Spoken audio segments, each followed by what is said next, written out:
بسنت. Adrian Kane came back to his hometown after 10 years to marry the girl he had left behind.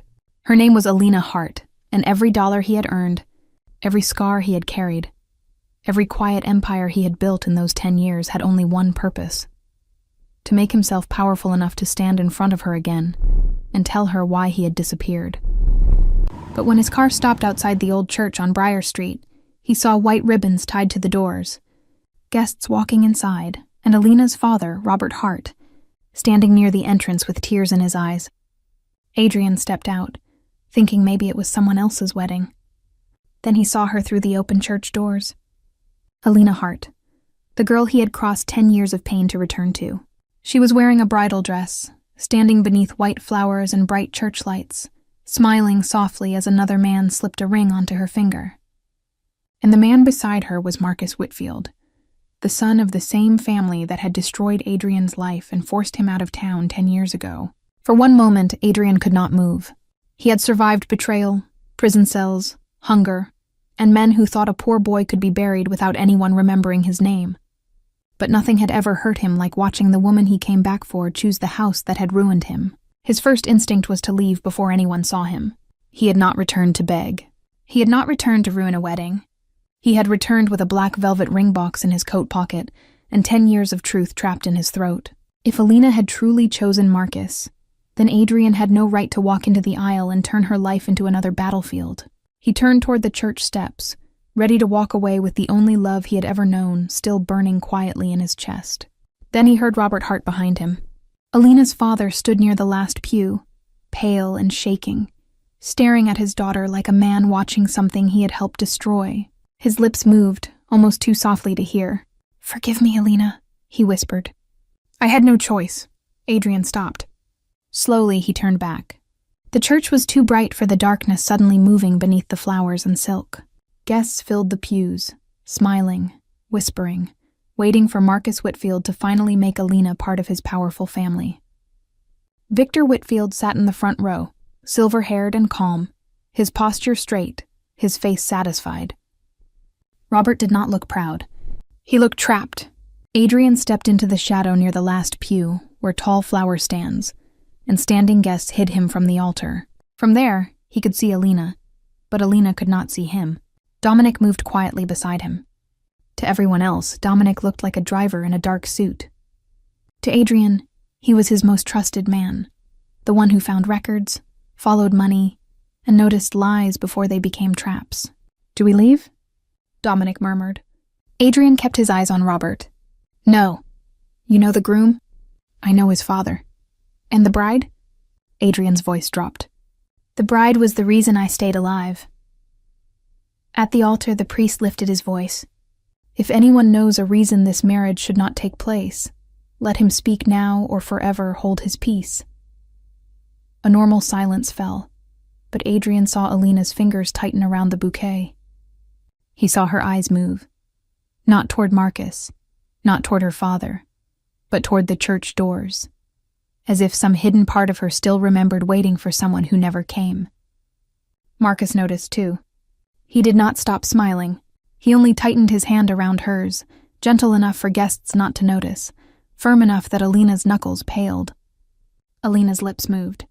Adrian could not hear the words, but he knew what they looked like. "I'm sorry." Dominic leaned closer. "What did she say?" Adrian did not look away from her hand trapped inside Marcus's. "I don't know," he said. "But I want to know why she looks guilty at her own wedding." 10 years earlier, before Adrian Kane became a name powerful men lowered their voices around, he had been the boy behind Kane Auto Repair, the small garage across from Hart Flowers. He owned 2 pairs of jeans, 1 black jacket with a broken zipper, and a pride so sharp it made help feel like an insult. Alina Hart first spoke to him because her mother's delivery van died in the middle of Briar Street on a hot afternoon, blocking traffic while white lilies wilted in the back. Everyone honked. Everyone complained. Adrian wiped grease from his hands, pushed the van to the curb, and fixed the broken belt without asking for money. Alina stood beside him in a yellow dress, holding a box of roses, watching the way he worked. Not fast to impress, not slow to be seen, just steady, as if broken things deserved patience. When he finished, she asked, "How much?" Adrian closed the hood. Your mother already pays the shop when she can. That means you fixed it for free. That means the flowers will not die today. Alina looked at his hands, black with oil, scraped near the knuckles. Rich boys only know how to replace things, she said. You fix them. Adrian looked at her then, really looked, and something quiet moved between the garage and the flower shop that neither of them had a name for yet. After that, Alina began crossing the street with lunch wrapped in white cloth. At first, she said her mother had packed too much. Then she said the bakery had made an extra sandwich. Then she stopped lying and said, "Eat before you faint, and make me look dramatic." Adrian pretended he did not wait for the bell above Heart Flowers every afternoon, but he always heard it. Alina's mother, Mira Hart, saw everything and said nothing for 3 weeks. Then one rainy evening, she left a plate of pasta on the garage workbench and told Adrian, "A man can be proud and still hungry. Only fools confuse the two." Adrian never forgot that. He never forgot Alina sitting on the edge of the workbench, swinging her feet, telling him she wanted to turn Heart Flowers into the most beautiful shop in the county. He never forgot the way she laughed when he said he had nothing to offer except a repaired van and a bad reputation. "Then offer the repaired van," she said. "The world is already full of men offering lies." Mira loved that answer. Years later, before illness took her voice and then her strength, Mira gave Alina a sealed letter and said, "Do not open this until you feel yourself losing your own voice." Alina never opened it. The grief was too sharp. The envelope stayed hidden in her old handbag, moving from room to room like a secret she was not brave enough to touch. By 19, Adrian loved Alina with the fear of a poor man who knew love could be taken from him for reasons that had nothing to do with the heart. By 19, Alina loved him with the stubbornness of a girl who had never believed money made anyone taller. But Marcus Whitfield had been watching from the other side of town. Marcus was the golden son of Victor Whitfield, the man whose family owned buildings, banks, councilmen, and half the quiet favors that kept Briar Street alive. Marcus had been raised to believe losing was not pain. Losing was shame. When he was 11, he came second in a school debate and brought the silver medal home with proud hands. Victor looked at it once and placed it face down on the table. "Whitfields do not lose," he said. "If you lose, people learn they can step over you." Marcus never forgot it. He learned to turn wanting into ownership. He wanted Alina because she did not want him. He wanted her laugh because it was never aimed at him. He wanted her eyes because they softened when Adrian crossed the street, not when Marcus arrived with expensive flowers he had not chosen himself. The first time Marcus asked Alina to dance at the charity dinner, she refused politely. "I promised Adrian the last dance," she said. Marcus smiled for the room, but his fingers closed around her wrist beneath the table. "Do not embarrass me," he whispered. Alina tried to pull away. Adrian saw it from the service corridor where he had been fixing a generator, still in a black shirt with grease on his sleeve. He crossed the hall before anyone else understood what had happened. "Let her go!" Marcus laughed, but his grip tightened. "This is not your corner, mechanic." Adrian did not raise his voice. "Let her go." Marcus stood too quickly, too angry, and his mouth hit Adrian's shoulder when Adrian pulled Alina back. A drop of blood appeared at Marcus's lip. It was nothing. It was everything.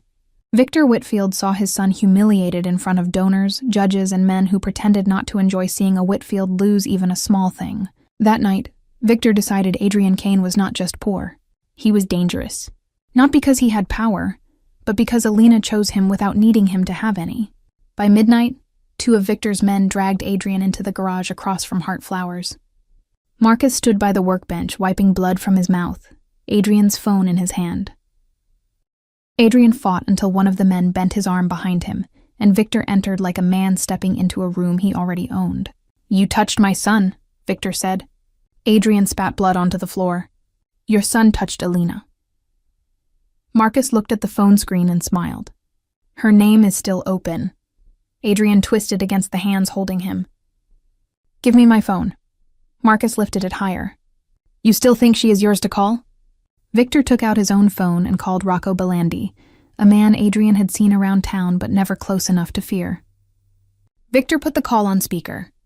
"Where is the girl?" Rocco's voice answered, flat and close. Heart flowers. Back room, blue dress. She is crying. Adrian stopped moving. The blue dress. Alina had worn it for the dinner because her mother had sewn the hem herself. Victor asked, "Is the back door locked?" "No." Victor looked at Adrian. "Leave tonight. Do not call her. Do not write her. Do not send one message. If you return, if she hears your voice again, you will not be the first person who pays." Adrian looked at Marcus holding his phone. "Let me tell her goodbye." Marcus stared at him for a second.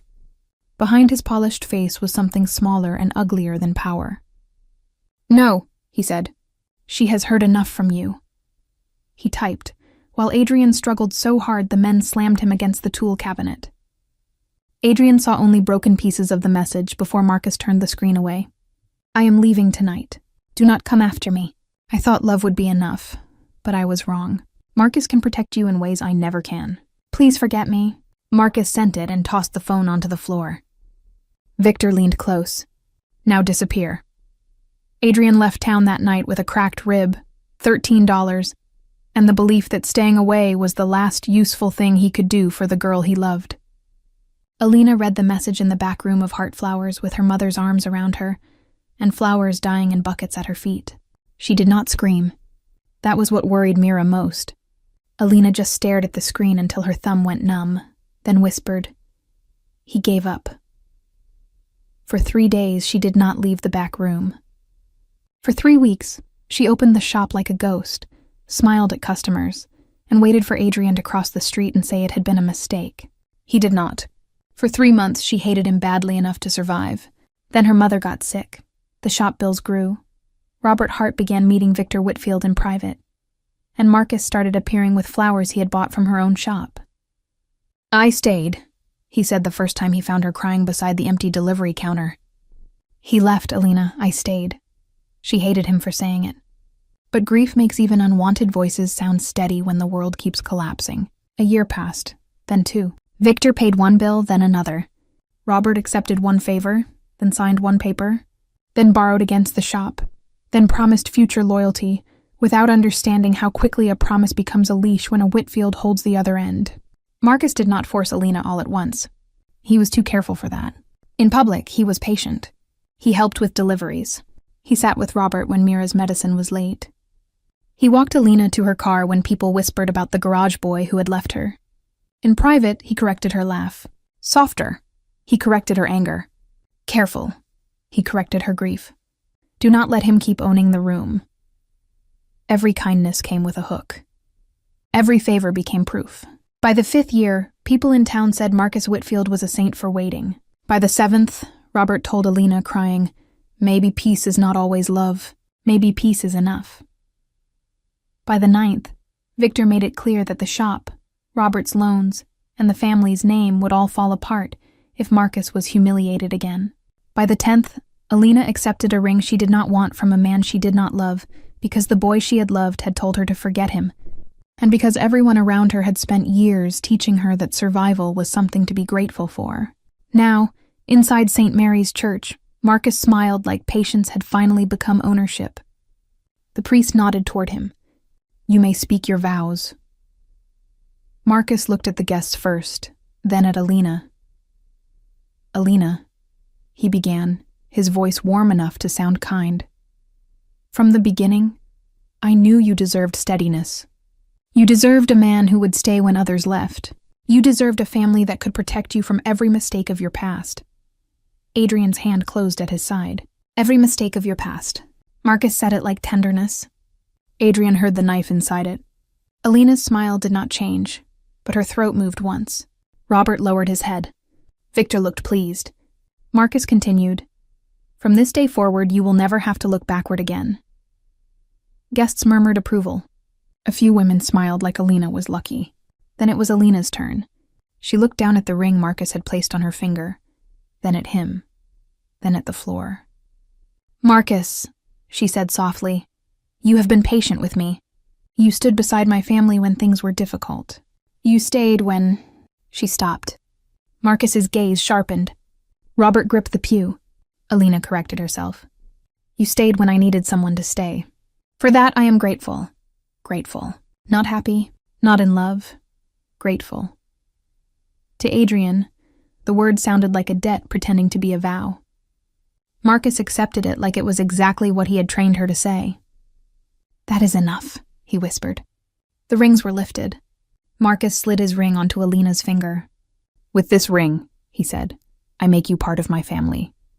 Victor almost smiled. Alina reached for Marcus's ring. Her fingers trembled. Marcus leaned close. "Steady," Alina went still. "With this ring," she said, "I join my life to yours." Applause nearly began, but Robert suddenly shifted near the back, his eyes darting toward a side table where the marriage papers lay. Victor saw the glance and gave Robert one cold look. Robert immediately lowered his head. Adrian saw it. So did Dominic. "The documents," Adrian murmured. Dominic followed his gaze. "You want me to check?" Quietly. Dominic slipped along the side wall, not toward the altar, but toward the usher standing near Father Paul's small desk. He did not touch the papers himself. He leaned close and said something low. The usher frowned, looked toward the marriage license, then hurried to Father Paul. The priest raised his hands. "Now, by the power vested in me," he stopped. The usher whispered into his ear. Father Paul's expression changed.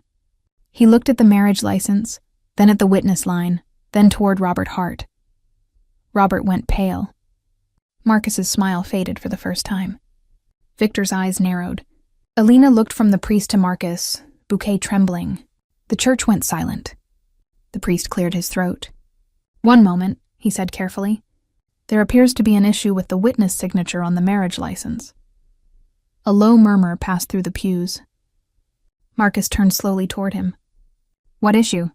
Father Paul held the document closer to his chest. "This is not just a church form. This is the legal marriage license. The listed witness is not present, and the signature appears to have been added before today. I cannot legally continue until this is verified." Victor stood. "Father, this can be handled after the ceremony." "No," Father Paul said, nervous but clear.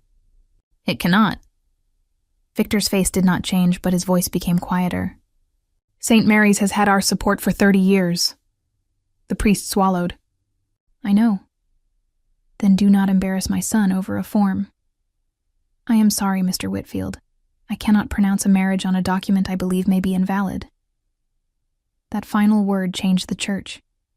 It was small, but it was the first time all morning someone had said no to a Whitfield and survived the next breath. Marcus's face hardened. Alina saw it. Not the patient groom, not the steady man who had stood beside her family. The man beneath, the one she had glimpsed whenever she laughed too loudly, disagreed too quickly, or looked too long at roads that led out of town. Victor turned to Robert. "You should have checked this." Robert's shoulders collapsed. Alina looked at him. "Dad?" Robert opened his mouth, but no words came. Marcus stepped between them. "This is not your father's fault. Everyone calm down." His hand was still around Alina's. She looked down. "You're hurting me." Marcus released her quickly, then smiled for the room. "I'm sorry." Lower, only for her, he added. "Do not make this worse." Alina went still. Alina stepped back toward the side table without looking. Her bouquet brushed a champagne flute. It tipped, she caught it. Marcus grabbed her wrist to steady her, and she flinched. The glass slipped and shattered on the stone floor. Every head turned. Alina stared at the pieces like they were her fault. "I'm sorry," she said. This time the words carried. This time Adrian heard them clearly. And that was the moment he stepped out of the shadow. First Dominic saw him. Then an older guest. Then another. Whispers moved through the church. "Is that Adrian Kane?" "It can't be. He came back?" Alina was still looking at the broken glass when his name reached her. Her body went still. Slowly she lifted her head. Across the aisle, beyond the guests, beyond the priest holding the invalid license, beyond Marcus's hand hovering near her arm, she saw him.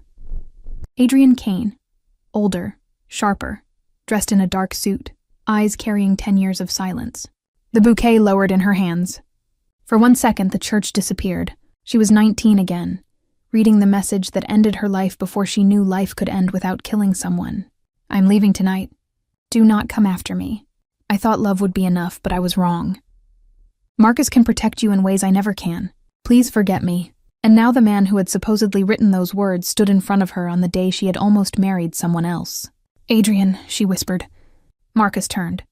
Shock, anger, and fear crossed his face before he buried them. "Adrian Kane," he said loud enough for the church. What a dramatic return. Adrian walked into the aisle. He did not look like a man interrupting a wedding. He looked like a man entering a room built from a lie. "Marcus," Victor stepped forward. "You have no place here." Adrian did not look at Victor yet. His eyes were on Alina, on the ring, on the broken glass, on the apology still trembling in her mouth. "I thought that too," he said quietly. Marcus gave a short laugh. "You thought correctly. Whatever memory brought you back, you are late." Adrian looked at the priest. "Am I?" Father Paul answered before fear could stop him. "The ceremony is not complete." The words crossed the room cleanly. Marcus's face darkened. Alina looked down at the ring on her finger. The confusion in her eyes carried something beneath it. Not hope, not yet. Hope would hurt too much. But air. A thin breath of air in a room where she had forgotten how to breathe. Marcus saw it and snapped. "You came back after 10 years just to stop my wedding?" Adrian stood still.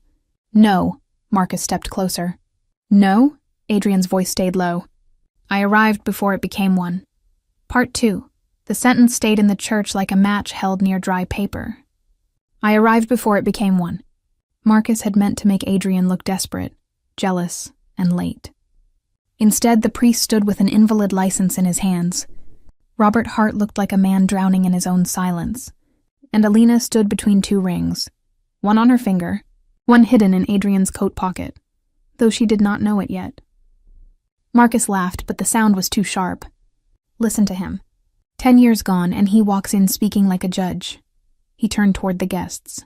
He disappears from this town, breaks her heart, leaves her family to survive the damage, and now he wants to rewrite himself as the victim.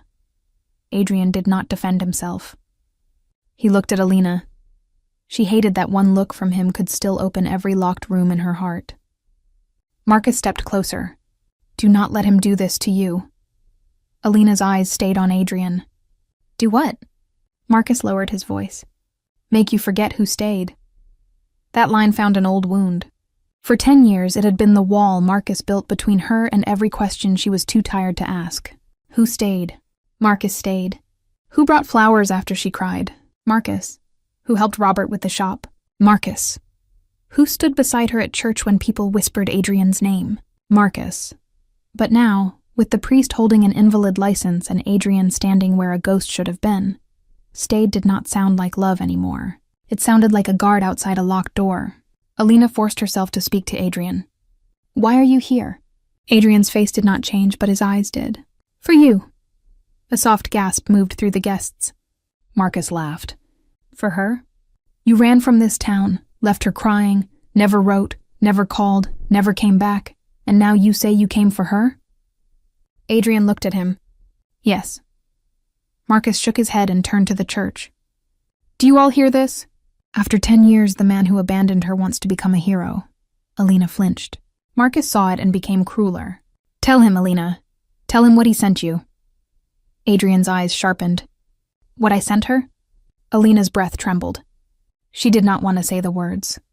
She had buried them under anger, grief, exhaustion, and the kind of acceptance that did not heal anything but made it possible to wake up. But Marcus had dragged the message into the room, and now everyone was staring. "No," she whispered.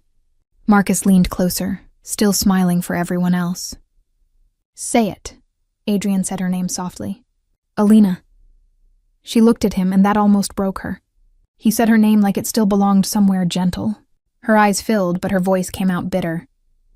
"Do not say my name like you did not destroy it." Adrian went still. Alina lifted her chin. "After the charity dinner, after they dragged you away and I called until your phone died, you sent one message." She swallowed. "One. I still remember every word." Marcus watched with satisfaction. Alina spoke the words as if they were glass in her mouth. "I am leaving tonight. Do not come after me. I thought love would be enough, but I was wrong. I cannot fight men like Victor Whitfield, and I cannot give you the life you deserve. Her voice cracked. The church went still. She forced herself to finish. Marcus can protect you in ways I never can. Please forget me. The silence that followed was not empty. It was wounded. Even people who had never loved Adrian felt the pain of the sentence. Adrian did not move. For 1 second, Alina thought silence meant guilt. Then she saw his eyes. Not shame, shock. No, Adrian said quietly. Alina's face hardened. Don't! I never wrote that. Her laugh came out broken. It came from your phone. I know. Your number. I know. Then do not stand here and make me feel crazy for believing what I saw. Adrian's voice dropped. My phone was not in my hand. Alina froze. Marcus's smile thinned. Adrian turned his eyes toward Marcus. He had it. Marcus's face went cold. That is pathetic. In the garage, Adrian said. After your father's men dragged me there. After you stood by the workbench with blood on your mouth and my phone in your hand. Alina looked at Marcus. For the first time, Marcus answered too quickly. He is lying. Adrian took 1 step forward. You looked at me and said, you still think she is yours to call? The color left Marcus's face. Robert Hart lowered his head. Alina saw it. That small movement from her father hurt worse than Marcus's denial. Dad? She whispered. Robert did not answer. Adrian's eyes stayed on Alina. I tried to call you, he said. I begged them to let me tell you goodbye. Her lips parted, but no sound came. Marcus snapped, Enough! Adrian did not look away from her. Then Victor called the man standing outside Heartflowers and asked where you were. Alina's hand went to her throat. Adrian's voice roughened. The man said you were in the back room. Blue dress. Crying. The bouquet slipped lower in Alina's hands. That night returned with cruel detail. The blue dress her mother had sewn, the back room smelling of wet stems and ribbon, her body shaking so badly Mira wrapped both arms around her, the phone in her hand, the message that made her stop waiting. Alina looked at her father again. You knew something. Robert's face collapsed. Alina, tell me. Victor spoke first. Robert is overwhelmed. Alina's eyes moved to him. I asked my father. The church went still. Victor was not used to being corrected. Robert gripped the pew in front of him. I knew Adrian did not leave freely, he whispered. The sentence broke something open. You knew? Alina asked. Robert nodded, tears rising fast. Not about the message, not then. But I knew Victor threatened him. I knew men took him from the garage.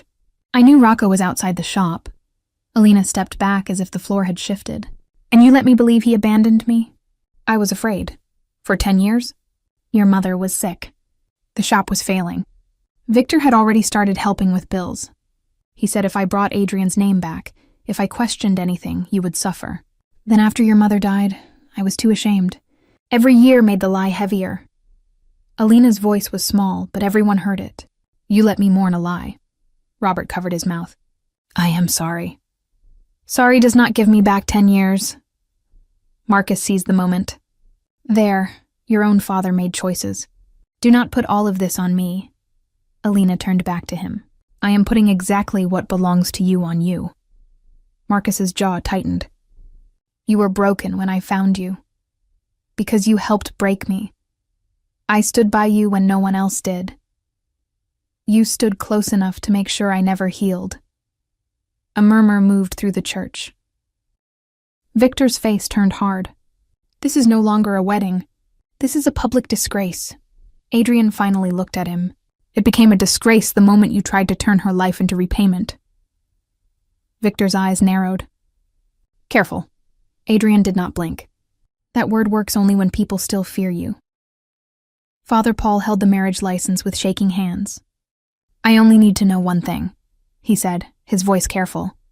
Who authorized this witness signature? Robert shut his eyes. Marcus turned on the priest. You are not a judge. No, Father Paul said. But I am the one being asked to pronounce this marriage legal, and I will not do that with a document I do not trust. Alina looked at the license. For the first time since Adrian stepped out of the shadows, something changed in her face. Not shock, recognition. Dominic noticed it. Adrian noticed Dominic noticing, Alina? Adrian asked. She took a breath. Marcus turned to her. Do not. That command made her lift her chin. I noticed it 3 days ago, she said. Marcus froze. Victor's eyes sharpened. Robert looked at her in horror. Father Paul stared at her. Noticed what? Marcus asked. Alina pointed to the paper. The witness line. The license was brought to the house for final review. I was told to check my name, my date of birth, and the spelling before the ceremony. Her eyes moved to Father Paul's hands, but the witness signature was already there. A murmur passed through the church. Alina swallowed. I asked why someone had signed before the wedding happened. Marcus told me it was normal paperwork. My father would not look at me. Victor said I was nervous. Marcus stepped closer. You were nervous? Alina looked at him. I was trapped. The word landed harder than a shout. She turned to Father Paul. So I sent you the note. Father Paul's face softened with understanding. You sent it? I did. Adrian looked at her, stunned. Alina's voice trembled, but she did not look away. I did not know Adrian would come back. I did not know anyone would stop this wedding for me, but I knew one thing. She turned toward Marcus. A marriage that needed a fake witness before it even happened was not a marriage. It was a trap. Marcus stared at her. For years he had mistaken her silence for surrender. Now he was watching silence stand up. You went behind my back? He said. Alina's eyes hardened. No, I went behind the lie. The church absorbed the words in total stillness. Robert began crying quietly. Victor looked at his son, then at Alina, then at Adrian, calculating the room he was losing. Marcus's voice dropped. After everything I did for you? Alina looked down at the ring on her finger. Everything you did came with a chain. I gave your family stability. No, you gave us fear and told us to call it stability. Marcus's face twisted. You think he can give you better? He pointed at Adrian. Look at him. Men like him do not return with love. They return with revenge. Adrian answered before Alina could. I came with a ring. The church went quiet. Alina's eyes moved to him. Adrian did not reach for the box, not yet, and I was ready to leave with it in my pocket if she'd chosen you freely. Marcus laughed, but panic had entered it. How noble! Adrian's voice stayed calm. I was wrong about one thing. What? Marcus asked. Adrian looked at Alina. She did not choose you freely. Victor stood fully now. Enough. Adrian turned to him. No, we have only started. Victor's eyes went flat. You think because you made money in whatever city took you in, you can come back here and accuse my family and my church? This church belongs to God, Father Paul said quietly. Victor looked at him, stunned by the interruption. The priest swallowed but did not lower his eyes. Not to you. The room changed again. Small acts of courage can break large rooms when enough people are tired of bowing. Adrian stepped closer to Victor. 10 years ago, who was outside Heart Flowers? Victor's jaw tightened. This is absurd. Adrian did not raise his voice. Who was outside the shop when you called from my garage? Robert whispered before Victor could stop him. Rocco. Alina turned to her father. Who is Rocco? Robert's face crumpled. Rocco Belandi, Victor's man. The man watching the back door that night. The name moved through the church like a match struck in the dark. Older businessmen near the front stopped whispering. One of Victor's men near the door looked at his shoes. Marcus's face changed so quickly most guests missed it. Adrian did not. Dominic already had his phone in his hand. Adrian looked at him. Find him. Dominic nodded and stepped away. Victor gave a low laugh. Rocco does not come when boys like you call. Adrian turned slowly toward him. For the first time that day, something almost like a smile touched his mouth. It did not reach his eyes. You still think I am a boy. Part 3. The name Rocco Belandi did not mean much to most of the guests at first. It moved through the church like a dirty secret some people recognized and others only felt. The older businessmen near the front stopped whispering. Father Paul's grip tightened around the invalid marriage license, as if paper could protect him from whatever had just entered the story. Alina stood with Marcus's ring still on her finger, but for the first time, she was not looking at it. She was looking at Adrian. You still think I am a boy? Those words had not been loud, but they had changed something in Victor's face. Marcus tried to laugh it off. This is embarrassing. You came to my wedding, stopped my ceremony, accused me of sending some old message, and now you want to summon men from the past like this is a courtroom." Adrian did not look at him. "I did not summon the past. Your family did." Victor's eyes remained fixed on Adrian. The contempt was still there, but beneath it something else had begun to move. Calculation. Suspicion. A man hearing a familiar song played in a key he did not recognize. "Rocco does not answer to you," Victor said. Dominic stepped closer, phone still in hand. He answered. The room went still. Marcus turned toward Dominic. "Who are you?" Dominic looked at him with mild disinterest. "Someone who makes calls people answer. You think a driver can threaten me?" "No," Dominic said, glancing at Adrian. "I think I do not need to." Victor lifted one hand, and one of his men near the door stepped outside.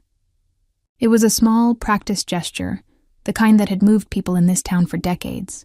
Doors opened for Victor. Men obeyed Victor. Problems disappeared when Victor looked at them long enough. He turned back to Adrian. "You have made your point. There is confusion. There is old pain. There is paperwork. But this church is still mine today." Adrian's eyes moved from Victor to the altar, to Alina, to the broken glass still shining on the floor. "That is what you have always believed." Victor's jaw hardened. "And what do you believe?" Adrian's voice stayed quiet. "That room stopped belonging to men like you the moment truth walks in." Before Victor could answer, the main doors of the church opened. Daylight spilled across the aisle. 3 men entered. The first 2 were silent, dressed in dark coats despite the brightness outside. But the man between them changed the air. Rocco Belandi was older now, thick through the shoulders, his beard touched with gray, an old scar near his left cheek. He did not hurry. Men like him never hurried in rooms where other people had reason to fear them. Half the church did not know him. The half that did became very still. Robert Hart reached for the pew beside him. Alina heard the sound and turned to her father. "That is him?" Robert nodded without lifting his eyes. "The man from that night." Rocco stopped in the aisle. He had been looking at Victor, then Marcus, then Robert. But when Victor said Adrian's name again, Rocco's eyes shifted. He looked toward Adrian. At first, his face did not change. Then recognition moved through him slowly, and with it came something no one expected to see on Rocco Belandi's face.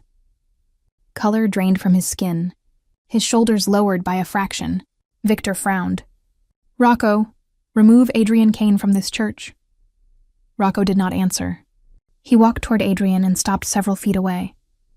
10 years ago, Rocco had watched Adrian Kane being held in a garage like a powerless boy. 10 years ago, Adrian had been a problem Victor paid men to remove. But the underworld had long memories. Names traveled through docks, clubs, private ledgers, and locked rooms. Somewhere far from Briar Street, the boy Victor had thrown away had become a man even men like Rocco measured their voices around. Rocco lowered his eyes. "Don Kane," he said. The word struck the church harder than a shout. A woman near the front gasped.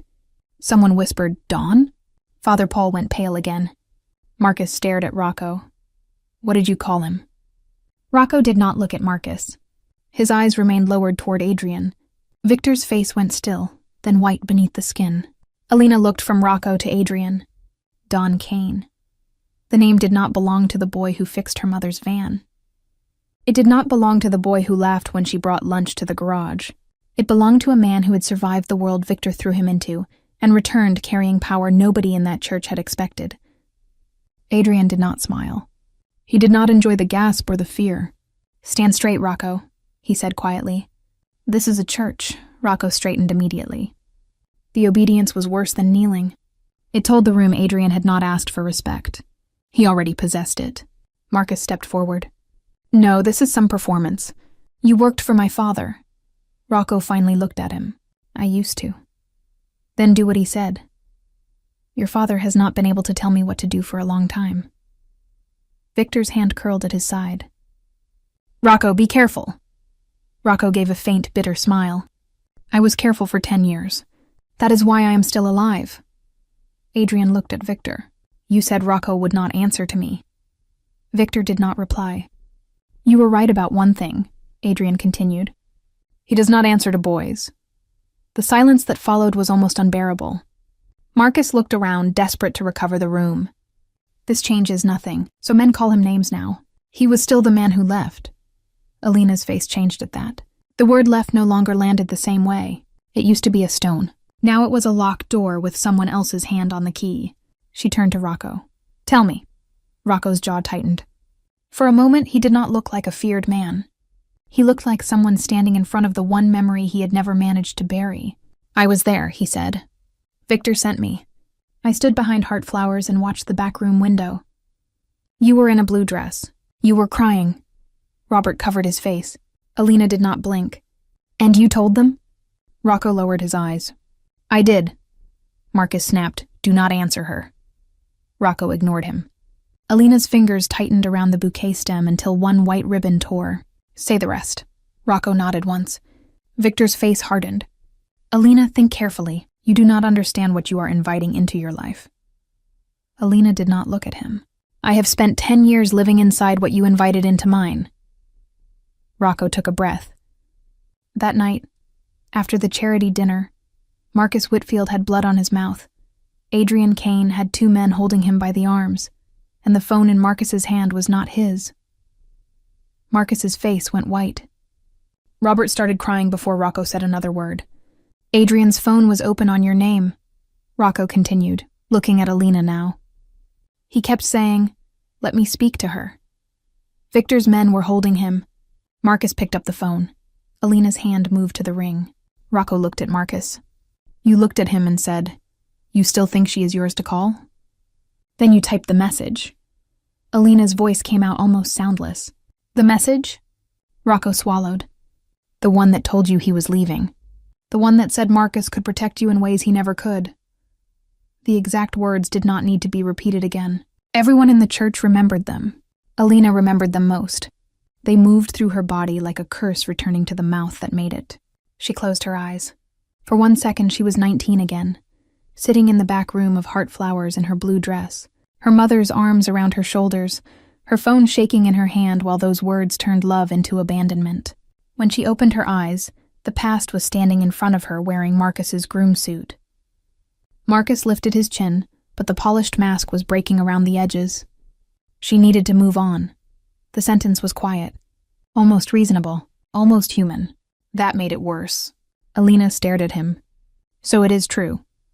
Marcus looked at the guests, then at Victor, then back at her. He was leaving anyway. Because your father threatened me, Adrian said. Marcus snapped. Because you were weak enough to be moved. The room pulled in a breath. Marcus hurt himself, but anger had already taken control. Do you know what it felt like?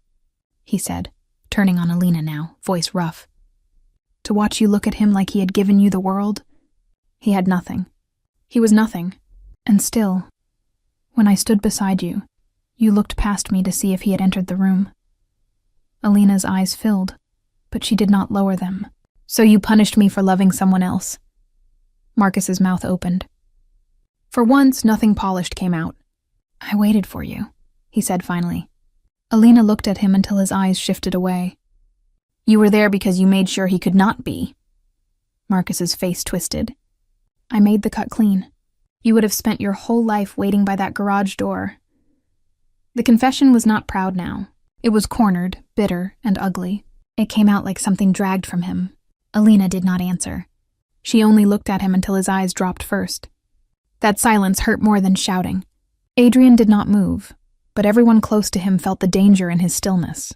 Marcus saw it and tried to recover control. What? Are we pretending he would have stayed? He was already on his knees in that garage. My father said leave and he left. Adrian's voice was quiet. Your father had a man outside her shop. Rocco nodded once. Me, Alina turned toward him. You saw me crying. It was not a question. Rocco's face tightened. Through the back window. And you told them. I did. The honesty was brutal. It did not ask to be forgiven. It only stood there, ugly and undeniable. Rocco looked toward Victor. Victor called me from the garage. He asked where Alina was. I said she was in the back room of Heartflowers, blue dress, crying. He asked if the back door was locked. I said no. Alina's hand dropped from the ring to her throat. Then he told Adrian, Rocco said, voice roughening. If he came back, if he called her, if he sent one message, he would not hurt Adrian first. He would hurt Alina. The church fell into a silence so heavy it seemed to press every person into their seat. Father Paul looked sick. Victor finally spoke, cold and controlled. I protected my family from a boy who had already put his hands on my son. Adrian looked at him. Your son grabbed her first. Victor's eyes moved to Alina. You were young. You remember it emotionally. Alina's voice was low. I remember his hand. Marcus added quickly. I barely touched you. Alina looked at him. And for the first time the memory returned without the fog Marcus had wrapped around it for years. The hallway. His hand, his anger, Adrian pulling him away, Victor arriving before truth could breathe. You grabbed me because I said no to a dance. Marcus's mouth tightened. You made me look like a fool for him. There it was. Not hidden anymore. Marcus Whitfield, stripped down to the wound he had built 10 years of cruelty around. Alina stepped back as if the truth had a smell she could not stand. All of this because I chose him? Marcus did not answer. He did not have to. Victor stepped in, his voice colder than before. This town does not run on teenage feelings. It runs on families, agreements, names. My son was made to look weak in front of people who watch for weakness. You think I let that stand? For the first time, Victor sounded less like a monster and more like a man trapped inside his own legacy. That did not make him better. It made him clearer. He had not protected love. He had protected pride. Alina looked at him. You ruined lives because your name was embarrassed. Victor's mouth tightened. I did what men in my position do. Adrian's eyes stayed on him. That is why men in your position should lose rooms like this. Victor looked away first. Robert rose slowly from the pew, shaking. Alina. She turned to him. Anger softened into something more painful. Tell me the rest. Robert began crying before he spoke. I knew Adrian did not leave freely. I knew Victor threatened him. I knew men took him from the garage. I knew Rocco was outside the shop. I did not know Marcus sent that message, but I knew enough to tell you Adrian was not cruel. And you let me believe he abandoned me. I was afraid. For 10 years? Robert's voice cracked. Your mother was sick. The shop was failing. Victor said if I brought Adrian's name back, you would suffer. Then after your mother died, I was too ashamed. Every year made the lie heavier, and I kept thinking one day I would tell you. Then Marcus was always there. Victor was always there, and I was still afraid. Alina's eyes filled again. You let me mourn a lie. Robert covered his mouth. I am sorry. Sorry does not give me back 10 years. Marcus seized the moment. There, your own father made choices. Do not put all of this on me. Alina turned back to him. I am putting exactly what belongs to you on you. Marcus's face hardened. You were broken when I found you. Because you broke me, I stood by you when no one else did. You stood close enough to make sure I never healed. The priest stood frozen with the invalid license in his hand. The guests who had come for a wedding were now witnesses to a life being unburied. Marcus pointed toward Adrian. He is not some saint. Look at him. Men bow to him. Rocco answers his calls. You think he came here with love? He came with power. Adrian's voice was quiet. I came with the truth. Marcus snapped. You came because you could not stand that she chose me. Adrian did not answer. Alina did. I did not choose you. Marcus stared at her. You were at the altar. I was at the altar because you spent 10 years making every other door feel dangerous. I gave you stability. Alina almost laughed, but it came out as a breath. No, you gave me rules. I called them stability because I was tired. Marcus's eyes flashed. You should have been grateful. The words came out too clearly, too honestly. Too much like the man behind the groom. Alina went still. Then slowly, she looked down at the ring. Marcus saw the movement. Alina. She touched the ring. Her hand trembled, but this time she did not hide it. Do you know how many times I apologized today? When the priest paused, when the glass broke, When your grip hurt me. She looked at him, tears sliding down her face. I was apologizing before anyone even blamed me. Marcus glanced at the guests. Stop. No. The word came clear. Alina twisted the ring. It resisted at first, caught against skin damp with fear. Then it slid free. She held it in her palm and looked at Marcus Whitfield, the man who had stood beside her for 10 years, only because he had cut the bridge behind her. You never loved me, she said. You controlled me. You used my pain to build your place in my life. You used my silence as permission. You used my father's fear as a contract. And today, that ends. Marcus's face went white. Robert cried openly. Adrian watched Alina, chest aching, because this was not the girl he had lost standing up. This was the woman she had become, saving herself in front of the people who mistook her silence for consent. Marcus whispered, "Do not do this." Alina looked at the ring one last time. This was never a wedding. She placed it on the small table beside the invalid license. It was proof. No one spoke. The ring sat beside the paper that had failed to make her Marcus's wife, and the whole church understood what she meant. Proof of his control, proof of Victor's pressure, proof of Robert's silence, proof that Alina had reached the edge of a life built from lies and taken her hand back. Marcus stared at the ring.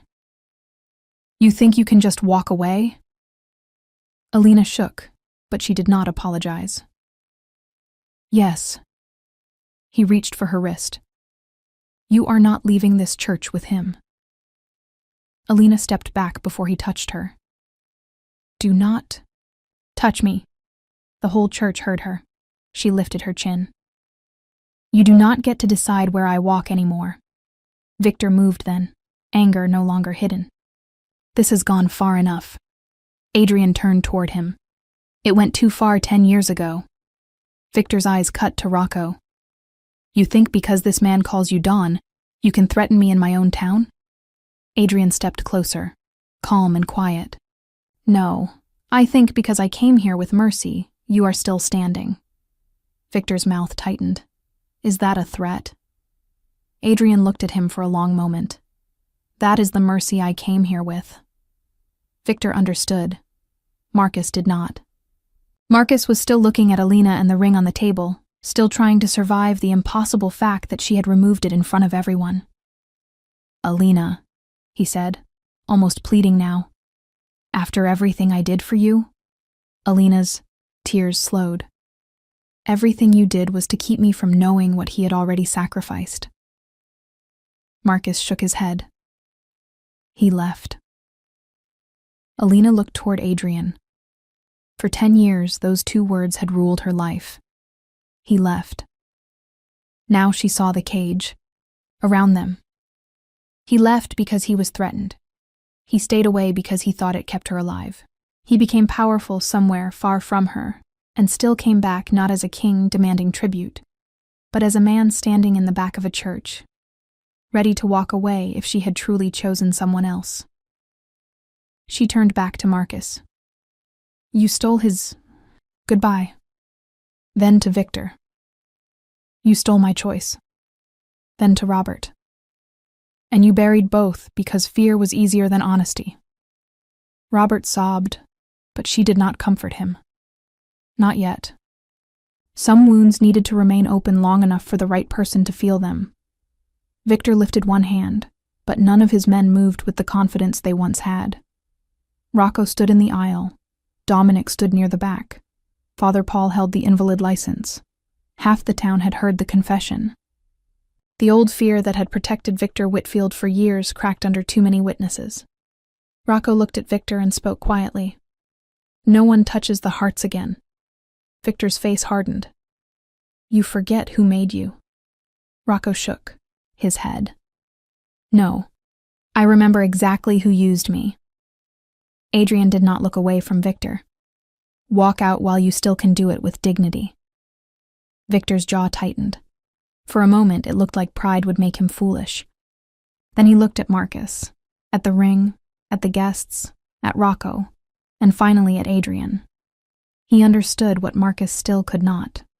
The room was lost. "We are leaving," Victor said. Marcus stared at him. "You are leaving?" "You have said." "Enough." Marcus's face twisted. "I said enough? You did this too." The words slipped out, ugly and loud. More guests heard it. Marcus realized too late and shut his mouth, but the damage was done. Father Paul lowered the invalid license onto the table beside the ring, like both objects had become evidence on an altar. Victor walked down the aisle without looking back. His men followed. Marcus stayed 1 second longer, staring at Alina as if willpower alone could put the ring back on her hand. It could not. He left with nothing but a groom's suit and the sound of a church that no longer believed him. When the doors closed behind the Whitfields, the room did not become peaceful. Peace was too clean for what remained. It became honest. Alina turned toward Adrian. The whole church seemed to disappear in layers. Guests, flowers, priest, invalid license, Marcus's ring, Victor's silence, Robert's tears, Rocco's shame. Adrian did not move toward her. He did not open his arms. He did not claim victory. He only stood there, giving her the one thing Marcus never had: space to decide without pressure. Alina took 1 step, then another. She stopped in front of him. "For 10 years, she whispered, "I thought you left because I was not enough." Adrian's face broke in a way no enemy had ever managed to break it. "You were the only reason I survived leaving." Alina shook her head, crying harder now. "I hated you because it was easier than believing you had chosen to live without me. I never chose a life without you. You stayed away from me. I stayed away because I was afraid. You were trying to keep me safe. And I left you alone with the people who hurt you." Alina stepped into him then. Not carefully, not politely, not like the bride Marcus had trained her to be. She wrapped both arms around Adrian Kane and held him like the last 10 years had finally collapsed between them. "I am sorry," she cried against his chest. "I am so sorry. I thought you left me. I thought you stopped loving me." Adrian held her carefully, but his voice shook. "Do not apologize for believing the lie they buried you under. But I was wrong about you. You were lied to. I should have known. You were 19. You were hurt because of me." Adrian closed his eyes. "No, I survived because of you." She lifted her face. "Then do not leave me alone again." Adrian looked at her for a long second. Then slowly, he reached inside his coat. The whole church went silent. From the same pocket where he had carried 10 years of unfinished truth, Adrian took out the Aitaoi black velvet ring box he had brought to Briar Street that morning. Alina's breath caught. Adrian lowered himself to one knee in front of her. Not as Don Kane, not as the feared man the room had just learned to fear, but as the garage boy who had once fixed her mother's van because the flowers would not survive the heat. "I came back today to ask you this," he said, opening the box. "I thought I was too late. Maybe I was. Maybe 10 years can never be given back." His eyes shone, but his voice did not break. "But if there is any part of your heart that still remembers mine, Alina Hart, let me spend the rest of my life proving that I should have found my way back sooner." Alina covered her mouth, tears running down her face. Adrian looked up at her. "Will you marry me?" For 1 second she could not speak. Then she laughed through the tears, the same broken, beautiful sound he had carried in memory for 10 years. "Yes," she whispered. Adrian's eyes closed.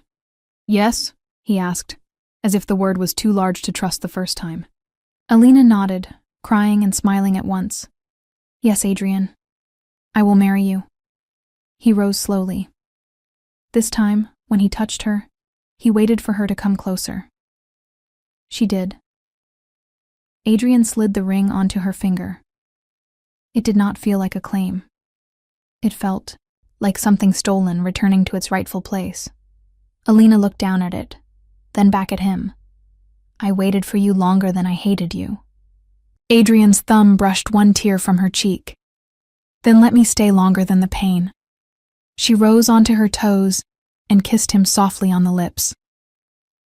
In front of the church that had almost watched her become another man's wife, Alina Hart kissed Adrian Kane like goodbye had finally lost. No one clapped at first. The moment was too sacred for noise. Then Father Paul lowered his head. Robert covered his face and wept. And somewhere near the back, Dominic looked away with the faintest smile. Alina rested her forehead against Adrian's. My mother left me a letter, she whispered. I never opened it. Adrian's voice softened. Do you want to? She looked toward the church doors, then toward Heart Flowers across the street. Not here. Adrian nodded. Then we go where she left her voice. They left the church together. Not hurried, not hidden, not like a scandal. Robert watched them with tears falling down his face. Father Paul stepped aside. She walked out because, for the first time in 10 years, the door was open and no one's fear was stronger than her feet. Outside, the rain had stopped. The church steps shone under pale daylight. Across the street, Heart Flowers stood with its old sign and windows full of lilies meant for a wedding that had not happened.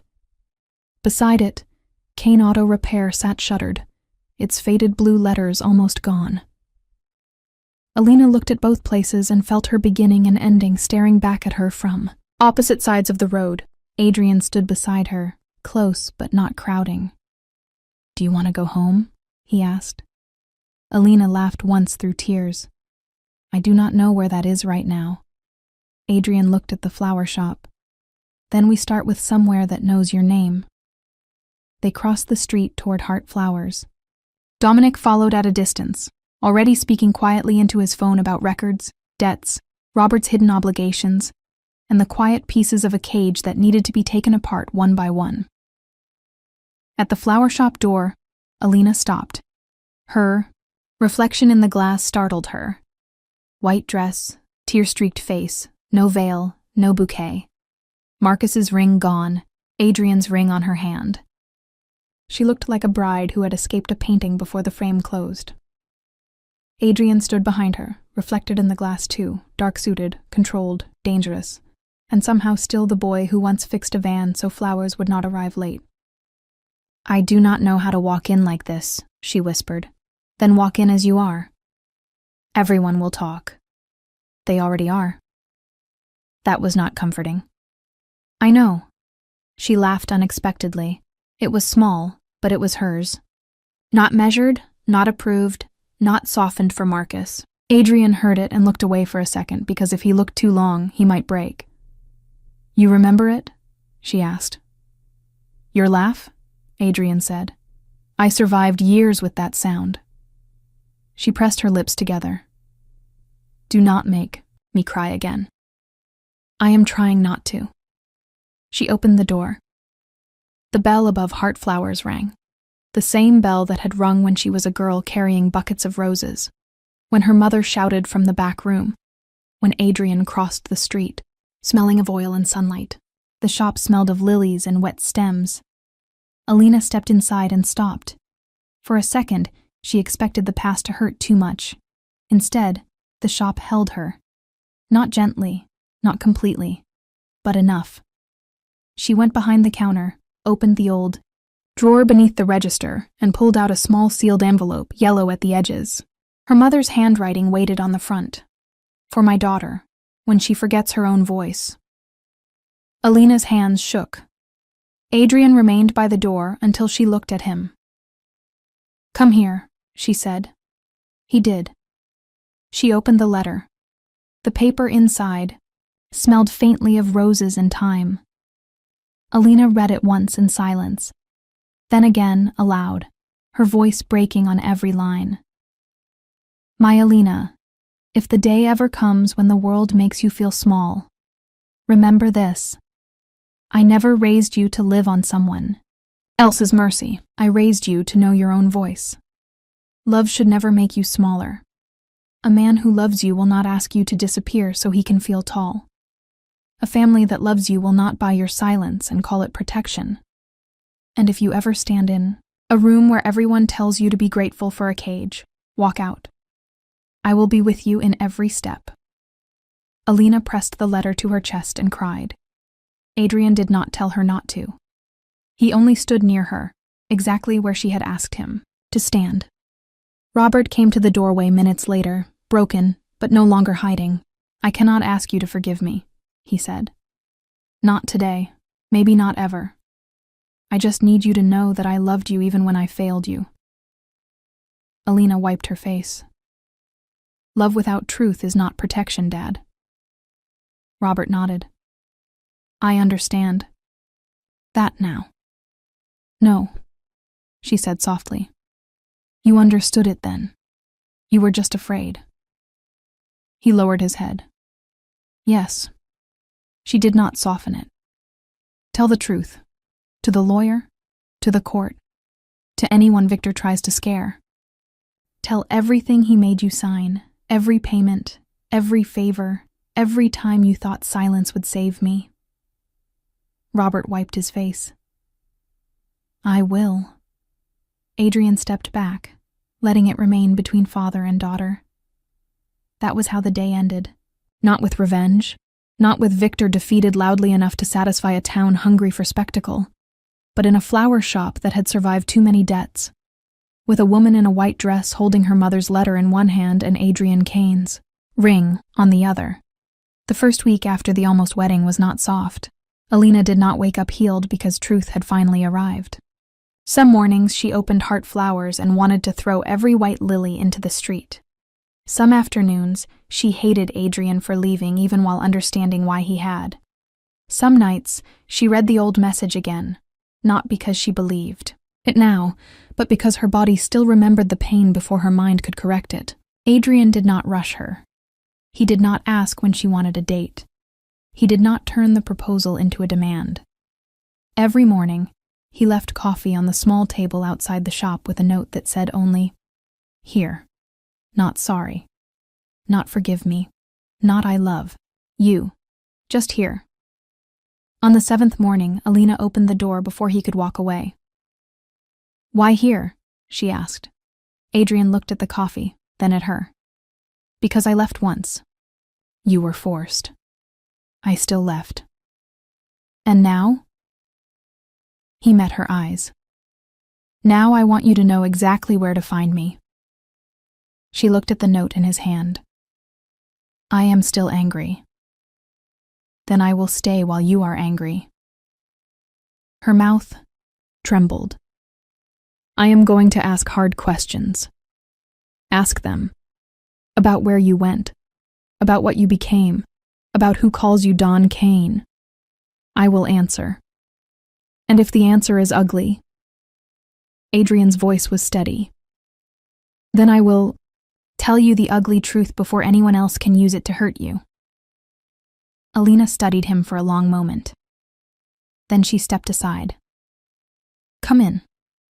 Adrian entered Heartflower slowly, as if the shop were more sacred than any church. Months later, when the legal papers were untangled, when Robert testified, when Victor Whitfield's quiet control over Briar Street began breaking piece by piece, when Marcus left town with nothing but the name he had once used like a crown, Alina stood one evening between Heartflowers and the restored sign of Kane Auto Repair. Adrian had reopened the garage, not because he needed the money, but because some places deserved to be healed where they were first broken. The bell above Heartflowers rang behind her.